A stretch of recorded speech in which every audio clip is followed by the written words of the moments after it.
Welcome again, truth seekers, happiness seekers. I am Nolen-John Zander. We're still on the World Economic Forum, point number 5 that they put out for 2023. So point number 5 is they're addressing the current geopolitical risk in the context of a new system for dialogue and cooperation in a multipolar world. So, it begins, the system that brought common benefits such as trade, have been used as weapons to punish rivals and areas that were once paragons of cooperation, like climate change, are at risk of becoming front lines of competition. Russia's invasion of Ukraine was the largest move away from what was, for the first quarter of the century after the end of the Cold War, a largely cooperative global order. So those damn Russians are rebelling. Bastards. How could they possibly go into some sort of civil war? Because Ukraine was under Russia 2 years after the Cold War ended. They came back 2 years later. How dare they go in there? Because the whole idea of Russia's Cold War ending for the treaty was that the West would not encroach into any of the countries that were once a part of Russia. That includes Ukraine. So when Americans started going into the Ukraine to put in weapon systems and missiles and stuff like that, that's when Russia had to step in and enforce the treaty. Because the Americans and the UN/NATO broke the treaty. Period. That's why Russia went into the Ukraine. Period. You think that Vladimir Putin just went into Ukraine just because? What did they tell you? Why would a country go into another one without explanation? There's always a reason to risk lives. There's always a reason to prove a point. It's a treaty. It's a contract. United States and UN and NATO have violated that contract with Russia. Period. That's why we have this Ukraine problem, or created Ukraine problem. So, systems that brought common benefits such as trade have been used as weapons to punish rivals. Yes, that's been going on since time began. Right? Trade wars. That's why they're called trade wars. But in areas that were once paragons of cooperation. Yes, because you make more money in competition with somebody else. You cannot get back to cooperative corporations that are doing the same thing, right? Because otherwise Microsoft and Apple would be happy and doing everything together, not competing against each other because they're in the same industry, right? They are in competition because it garners more innovation, right? And they're talking about paragons of cooperation like everybody needs to cooperate. They don't need to cooperate because that's the way the system works. They created the system that garners competition, not cooperation. That's the whole point of trade. That's the whole point of competition, is to innovate, to do better than the next guy. That's what the system is created around. They created the system to do just that. At this level, they've created the economy. They've created the competitions. They've created the businesses. They wrote the rule books. They've created the laws. And now they have a problem with it?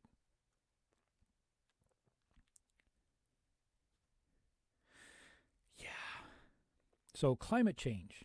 Let's talk about climate change. Why is the climate changing? What are they saying? They're saying that cows farting is emitting greenhouse gases that are detrimental to the ozone layer.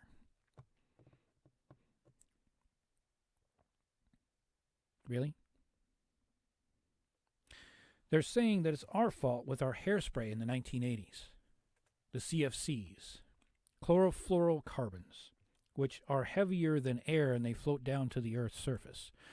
So they cannot float up to the ozone layer to cause any damage. So now we're talking about that was some crap. So it's not the cows farting. Methane, right? Because if it was methane, then why are we putting methane in fertilizer? Why are we putting natural gas into fertilizer to fertilize the plants and stuff? Because that's what we're using. We're using methane gas. We're using cow shit. We're using people shit. We're using all kinds of shit, literally, to fertilize crops.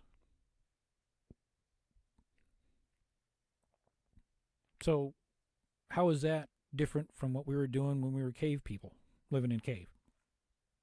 Explain that one to me. Comment below. Explain it to me. Explain to me why we should stop killing animals and all go vegan.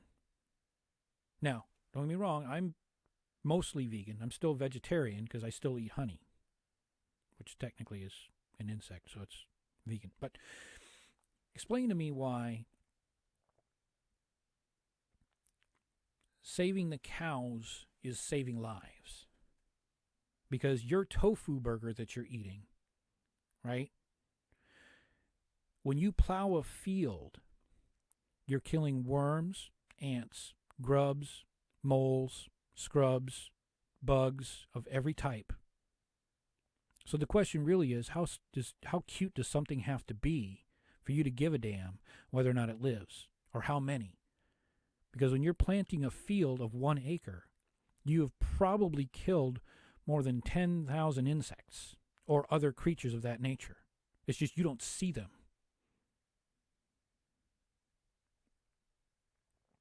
So if you're on a high horse about pioneering to save an animal by eating your tofu burger or another piece of wheat or something of that nature, shut it. Because you're killing more creatures than 1 cow.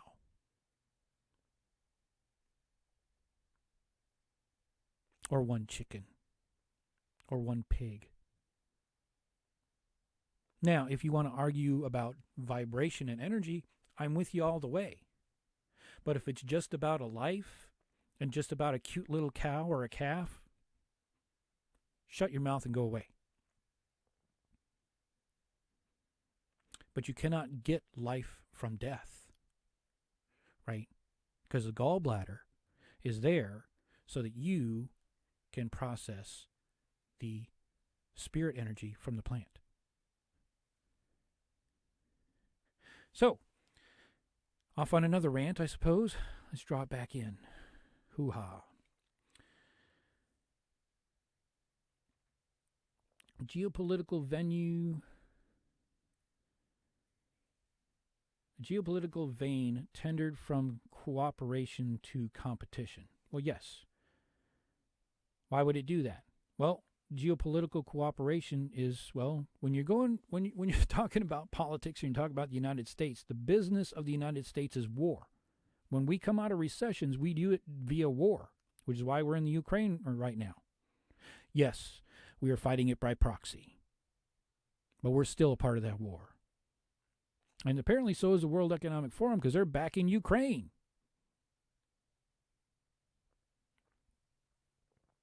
There's a growing need for a new global system that is more stakeholder-based and equipped to handle dynamics of the 21st century.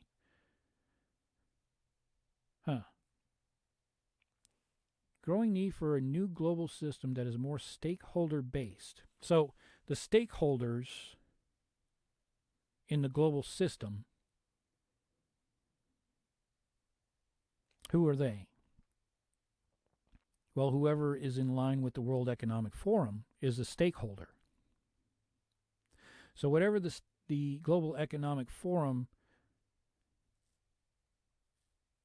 says, they're going to do. So they're going to make sure that they're equipped to handle the dynamics of the 21st century. What does that mean? The dynamics of the 21st century. So I'm sure that the 21st century is supposed to be extremely dynamic. But how are they going to handle those? Why are they going to handle those? Do they have to handle those? Do you want somebody handling your dynamics? Do you want somebody handling your life? Because that's what they're talking about. A growing need for a new global system that is more stakeholder-based and equipped to handle the dynamics of the 21st century. In the same paragraph, they're talking about the Russian invasion.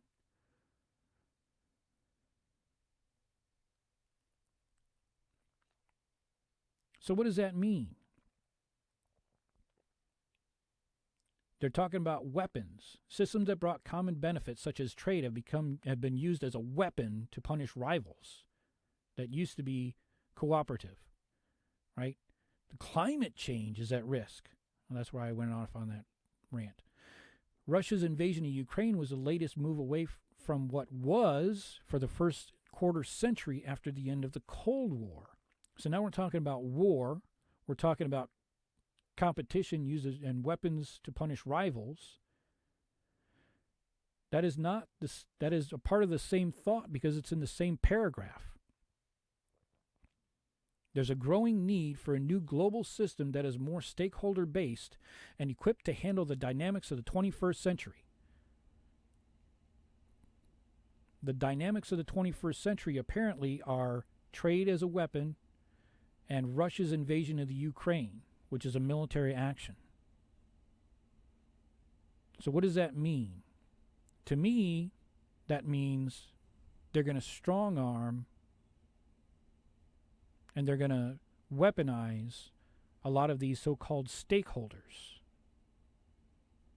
through methods of war and weapons such as trade and war and weapons such as, well, military equipment. And war and weapons now, based on the previous numbers that we talked about, because this is point number 5, AI technologies.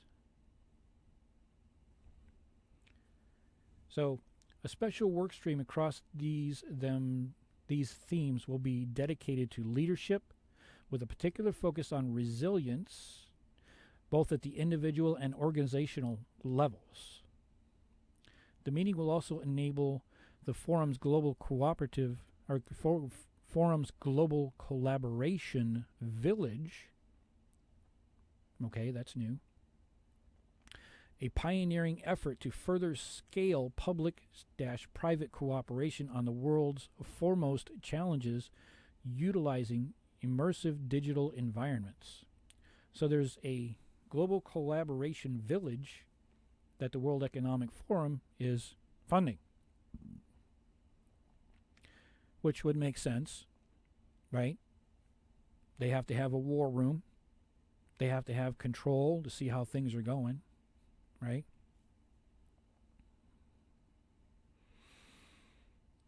So now we're talking about hooking them up with immersive digital environments.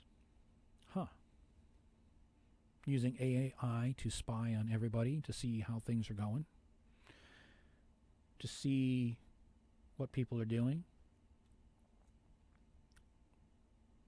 Because, the NSA, National Security Agency, they're not allowed to spy on Americans. But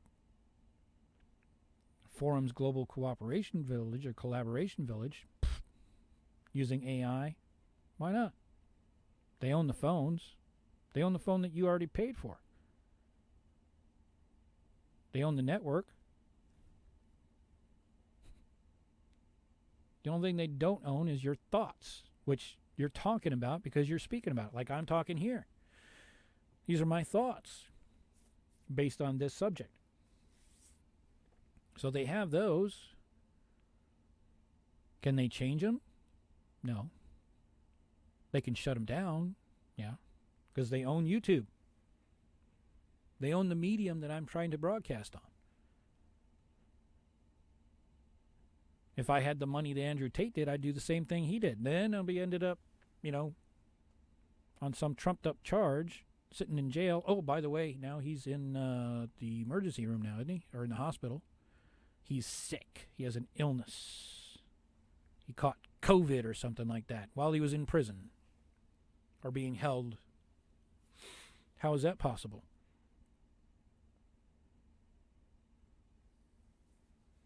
Oh, it's a conspiracy theory. Yes, it is. Go back to my other videos. I'll tell you what a conspiracy theory is about, which I've already talked about. So, there we have it, boys and girls, ladies and gentlemen, man, woman, not the other 23 million genders. I don't care about you because you don't care about yourself. Because you don't. Anyways, I hope that this video finds you well and you stayed till the end. But that's point number 5 on the World Economic Forum as criticized by yours truly. I am Nolen-John, Zander.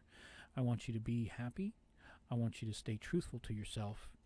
And I want you to investigate and ask questions to find your own truths based on what people tell you. But you got to be able to ask the right questions. I'll be signing off now. I want you to have a grand and great day and grand and great week. I'll see you on the next video.